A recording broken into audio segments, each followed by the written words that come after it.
Comment tu t'auto-sabotes en imaginant le pire scénario?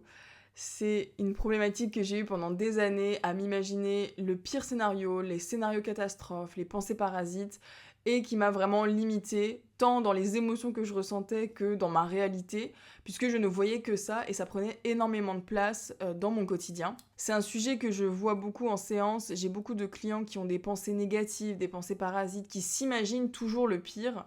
Et en fait, ce qu'il faut comprendre, c'est que c'est en soi une forme de protection, parce qu'on s'imagine qu'en imaginant le pire, on se prépare psychologiquement et que du coup, si ce scénario catastrophe arrive, on sera préparé et ça ira, ce sera moins douloureux.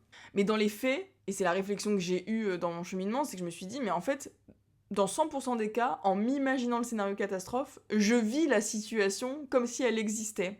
Et dans 100% des cas, elle ne se produit jamais. Donc en fait, le ratio, il est vraiment pas terrible. Parce que tu vis la douleur alors que la situation ne se produit pas. La probabilité que ce scénario catastrophe se produise, elle est quand même proche de zéro. Et je me rappelle que moi, je me limitais vraiment dans mon quotidien. J'imaginais vraiment des choses, mais assez... moi, je m'estimais comme quelqu'un d'hystérique, de toute façon. Enfin, je savais que j'étais quelqu'un de très angoissé et très stressé à l'époque. J'avais beaucoup de stress et d'angoisse. Mais j'imaginais des scénarios qui étaient rationnellement impossibles, enfin, qui étaient très proches de zéro. Et en fait, ça s'appelle le biais de la négativité. C'est notre cerveau qui a tendance à focaliser sur le négatif, et même si sur 100%, t'as 1% de négatif, le cerveau va vraiment retenir ce 1%, alors que dans 99% des cas, tout se passe bien et tout va bien. Donc je t'invite déjà à réfléchir là-dessus, sur ce biais de la négativité, et de te demander, moi c'est ce qui m'a vraiment aidé à passer outre ces scénarios catastrophes. Donc à l'époque, j'étais vraiment très stressée, très angoissée. J'angoissais tout le temps qu'il arrive quelque chose à mes proches. Et si bien que dès que j'avais un proche qui s'éloignait physiquement de moi, qui prenait la voiture par exemple, j'imaginais qu'il allait avoir un accident. J'imaginais que la personne se faisait kidnapper, que la personne se faisait enlever, que la personne se faisait séquestrer.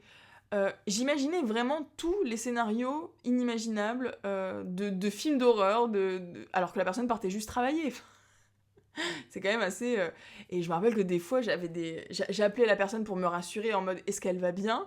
Si la personne ne décrochait pas, tout de suite, je sentais l'angoisse monter, je palpitais, j'étais là, mais oh là là. Et là, tout de suite, le scénario catastrophe fusait dans ma tête. Je pense qu'on peut me décerner un Oscar de scénario de film, parce que j'étais là, ok, alors comment je vais prévenir la famille de cette personne, que cette personne a été enlevée, qu'on ne retrouvera jamais son corps, etc. N'importe quoi. Et la personne me rappelait 10 minutes après, et j'étais mais qu'est-ce que tu fais Qu'est-ce qui se passe Mais t'as pas répondu. Bah oui, je travaille. Oui. Oui, comme tous les jours de la semaine, tu travailles, effectivement. Et moi, je m'imagine que tu as été enlevé par un extraterrestre ou par une bande de mafieux. Et il y a 3 questions que du coup je me suis posées et qui peuvent t'aider si tu ressens ces scénarios catastrophes, si tu amplifies tout. La première question c'est, ok, est-ce que factuellement, là, à l'instant T, j'ai des raisons de croire que ce que je suis en train de penser va se produire? Est-ce que factuellement, là, qu'est-ce qui se passe factuellement? Qu'est-ce qui se passe autour de moi? De revenir dans l'instant présent, en fait, et de se dire, bah là, il se passe quoi? Rien de ce que j'imagine.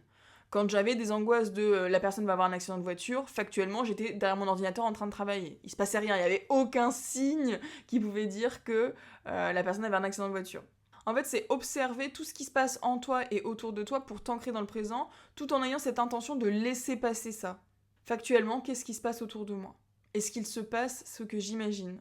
Ensuite, deuxième question, c'est est-ce que c'est vraiment utile pour moi de penser ça? Est-ce que là, quand je pense au fait que telle personne peut avoir un accident, que si je fais cette action-là, on va se moquer de moi, est-ce qu'on va me juger, est-ce que la Terre va s'arrêter de tourner, etc. Est-ce que vraiment ça m'aide à atteindre mes objectifs? Est-ce que c'est utile pour moi de penser ça? Est-ce que c'est bénéfique? Dans 100% des cas, moi, ça n'a jamais été bénéfique. Ça m'apportait du stress, de l'angoisse, ça m'empêchait d'avancer, ça m'empêchait d'actionner, ça me frisait sur place, ça me paralysait. C'est pas utile.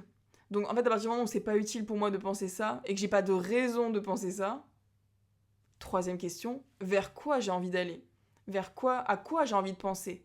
Parce que ça, pareil, on se pose toujours la question de je ne veux plus penser à ça, je ne veux plus avoir ce scénario catastrophe. Ok, mais tu veux quoi à la place? Tu veux penser à quoi? À quoi ça t'empêche de penser au scénario catastrophe? Et donc moi, dans ces cas-là, je me dis, ok, moi j'ai envie de penser là à mon business, j'ai envie de penser à mes relations, là j'ai envie de penser à mon hygiène de vie. J'ai envie d'atteindre tel objectif. Je me refocalise en fait sur mes objectifs. Là, j'ai envie de me détendre. Ok, bah si j'ai envie de me détendre, qu'est-ce que je vais faire pour me détendre? Je vais pas penser aux accidents de voiture, au climat, au monde qui va mal, etc. Non, je vais penser à, ok, je vais faire telle action qui va me faire du bien. Donc vers quoi j'ai envie d'aller? Autre petit tips que tu peux conscientiser, rappelle-toi des scénarios catastrophes que tu as vécus dans le passé, combien se sont réellement produits? De la manière dont tu l'as imaginé. Et est-ce que ça t'a été une fois utile de penser à ça? Alors oui, ça protège, et c'est vrai que des fois, ça peut aussi permettre de relativiser, de te dire, bon, bah là, s'il se passe ça, comment je réagis, etc. Tu peux te préparer mentalement. Mais à partir du moment où ça t'impacte émotionnellement, que ça t'empêche d'avancer, et que ça revient en boucle, c'est plus une anticipation, ça devient une humeur, et ça devient quelque chose qui te paralyse au quotidien, et qui prend vraiment beaucoup trop de place, en tout cas trop d'importance par rapport à ce que tu veux atteindre. Voilà pour cette vidéo, j'espère qu'elle t'a aidé. Personnellement, c'est ce qui me permet de gagner beaucoup de temps et d'espace et de bien-être au quotidien, de me poser ces questions-là, d'avoir ce cheminement de pensée pour vraiment être efficace et rapide et passer rapidement à autre chose si j'ai besoin. Si une émotion prend trop de place et qu'elle n'est pas utile pour moi, je me pose ces questions-là et j'avance, j'actionne, je vais vraiment dans le mouvement pour me mettre dans un autre mood, un mood de changement. N'oublie pas de t'abonner, je publie une vidéo par jour et je partage plein de conseils, d'astuces sur le développement personnel en général. Je suis certifiée en hypnose et en programmation neurolinguistique et en deep neural repatterning, ces 3 outils thérapeutiques qui vont vraiment te permettre d'aller vers tes objectifs, et je partage plein de concepts par rapport à ce que j'ai vécu, par rapport à ce que je vois en cabinet, en séance. Donc n'hésite pas à t'abonner et à me partager tes commentaires, ça me fait toujours plaisir et je les lis avec attention. Je te dis à très vite dans une prochaine vidéo.